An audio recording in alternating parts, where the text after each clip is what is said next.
See, this is a blender, guys. See, it has. Okay.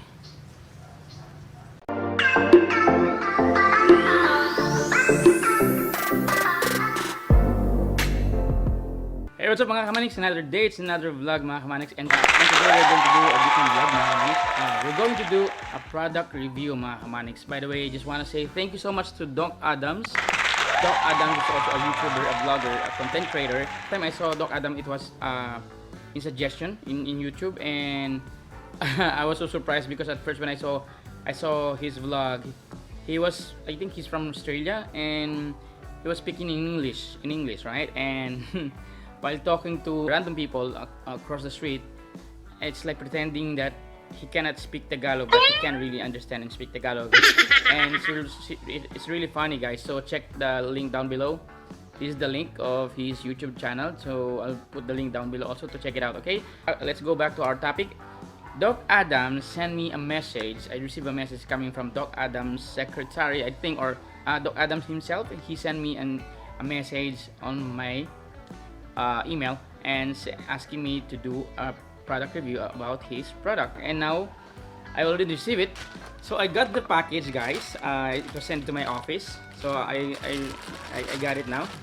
According here, okay, delivery from where? Doc Adams Healthy and Beauty. Yeah, there you go. Now, so what are we going to do is we'll do unboxing. Let's check it out, guys. It's not really open yet. See, you can check it out. It's not really open. So we're going to open it and see for ourselves what we can find inside this box. Okay? Okay, so mga kamanix, I have the product. Let's open it, okay? Going to use this to open this product, okay? Alright, we can open it like this. No. Okay, I better open like this. There it is. See, it says here Doc Adams. There you go. So let's open it again.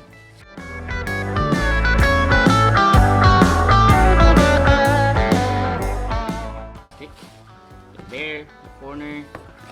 So it is. Here it is, guys. Doc Adams portable blender. Wow! Okay now mga kamanix, so we open it. Let's remove it here.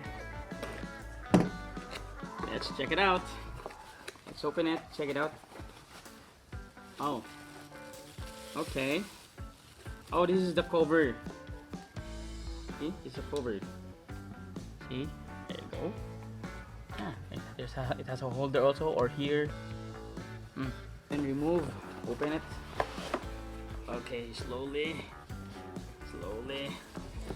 It includes charger cable. Then it includes manual. There you go, model 826A. It has a manual. Instruction, guys. Okay, it has an instruction. Here, product component, blender cap. So we have blender cap, 6-leaf blade. Let's check the blade. Where's the blade? Nothing else. It's empty. As you can see, it's empty. So let's see on the side. So this is the product. Let's open it. There you go. See, this is a blender, guys. See, Wow! Okay. So when you remove it, you're going to put this cover. You're going to bring it anywhere. This one here. Not sure, like juicer or like your tumbler. See, you have a tumbler now. Very nice. Okay. Look at my palm. How big it is. Smaller for single use only. Yeah. Okay. Well, according here in the manual, blender cap. Also, this is the blender cap. 6-leaf blade. I don't see any 6. This is only 2 blades. So where's the 6? Switch indicator. I'll show you guys. So this is the switch indicator. This is the charging if you're going to charge it by USB. You have smaller it has a power. If you're going to charge it, you have to use on this side. But if you want to charge your cell phone, because it has also its own battery power supply, so you can charge your phone here if in case you need a portable charger or power bank. This is a small power bank here. Okay, now, so I think it has a magnet. Yeah, this is a magnet, guys. Did you know what's the purpose of this magnet over here? As you can see in here, this one here. You know what's the purpose of that? This magnet. The purpose of this magnet, guys, if in case you accidentally press this one, when you turn it on, see, the blade won't turn because it has no magnet. If you want to turn it on, you have to press 1. It will show red, right? If you're going to double click this one, supposed to be it will turn the blade, but since the magnet is not located in the proper direction, supposed to be this dot and this arrow. You see this arrow? Supposed to be it will match. It will go straight and it will rotate. But since we didn't put the cover, so let's turn it off. That's the advantage of having original blender. Now let's try put this arrow on the same direction of this dot. Okay, there you go. Now it's already there. Press 1 and turn on. It's ready in red. Double tap. Now the blade is working. Okay, one more. Double tap. You have to double tap this. It will turn to blue and the blade will start. Look at this. There you go. So like I said, double tap this one. 1, 2, and it will become steady blue. There you go. One tap to turn it off. That's how you do it. Like for example, you're done mixing it. You have to open it. You have to open like this. I'm sorry. You have to open like this. And it has a cup. Use this like this. You can bring it anywhere. Okay mga manics, additional information according to the manual. The machine cannot be operated continuously for more than 1 minute, so you're not allowed to blend more than 1 minute. After 45 seconds, it will stop. Okay. Standard working time for the blender will blend for 1 minute and stop for 1 minute to prevent machine from overheating. Okay. After you blend 1 minute or less than 1 minute, like 45 seconds, you have to stop. Wait until maybe 1 to 2 minutes, then start blending again. At least we prevent the machine overheating. The blender is not suitable for bulletproof coffee or hot drink more than 102 Fahrenheit, which will easily cause leakage. Doc Adam maybe know about the bulletproof coffee because I'm doing this ketogenic diet. So yeah, so any hot water is not allowed for this one because this is a plastic. Only shake or fruits. Okay, please operate this product on a flat surface. Keep away from water when using the machine. Children should be supervised by adults to avoid contact with the product or treat it as a toy. So you heard it from me. So like I said, let's recap. You're not allowed to use hot water or any hot water to mix here. You're not allowed to put bigger slice of fruits. It has to be smaller slice. You're not allowed to put ice if the ice is bigger than 0.5 inches. You can put also crushed ice instead of cubes because cubes are really big. Okay, there you go guys. That's all for now. We're done. So we're going to charge it first. Okay. 2 hours later. Alright mga manics, so we are here right now in the kitchen. So we're going to start using this blender of Doc Adams mga kamanics. Ayan yun. According to the kailangan natin buksan to. Dito natin ilalagay, imimix yung ice, ayan, avocado and condensed milk. Okay? So bubuksan natin. Unahin natin yung ice para sa ibabaw siya. Then yung avocado sa ibabaw. Gatas 1. Dagdagan natin 2.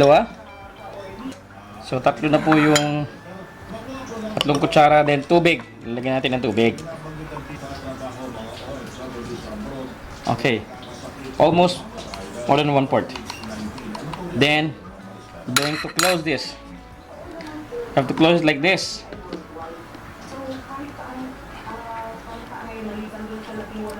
Okay. Now, can you see this, guys? Kailangan, you have to make sure this arrow is aligned with this dot to tighten. And you see it will blink. Now, we're going to rotate this.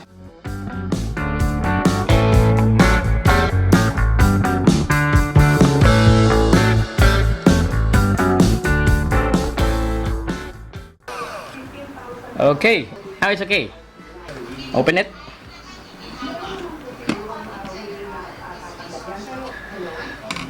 Transfer here in.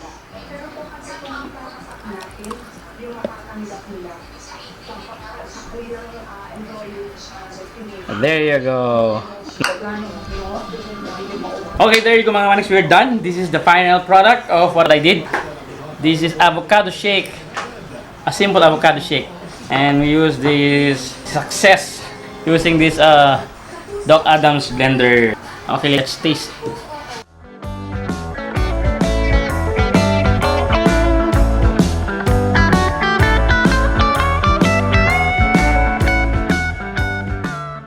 Okay, there you go mga manics, and we are done doing the product review. Well, based on my experience while I'm using the product, it is really durable.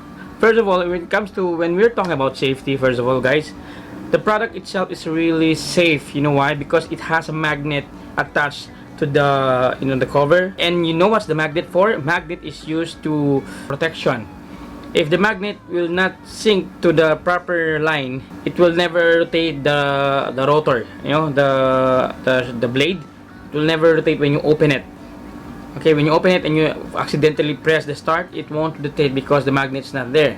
That's a good thing about the product. It's really safe, and that's a good thing about it. Number one is safety. It's really safe. Number two, durability. The third one is it is convenient because you know why? It's chargeable, so you can bring it anywhere you want. And the fourth one is really original. It's not fake.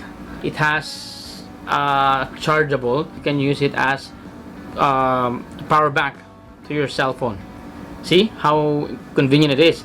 And the price, I'm going to put the link down below about the price. I have a discount promo downstairs. Check it out, mga manics. You can use it for you to purchase it, and when you purchase it, use that promo link. Okay, the product is really 100% durable and very nice. I recommend it 100% to all the viewers who would like to try, and that's really convenient and affordable. It's really nice. And if you are in ketogenic diet, that's the best way to have. Okay guys, so thank you so much for watching. Don't forget to click the subscribe button, don't forget to click the notification bell, and don't forget to click the thumbs up, guys. Don't forget the thumbs up, and share this video to all your friends. Thank you so much to Doc Adams for trusting me for doing this product review. I'm not doing this because it's for free. I'm doing this because I really tried it personally, and it's really durable. What is important, you have to follow the instruction to make sure you don't have any problem at all. Follow the instruction, read the manual. Thank you so much for watching, guys. Bye bye.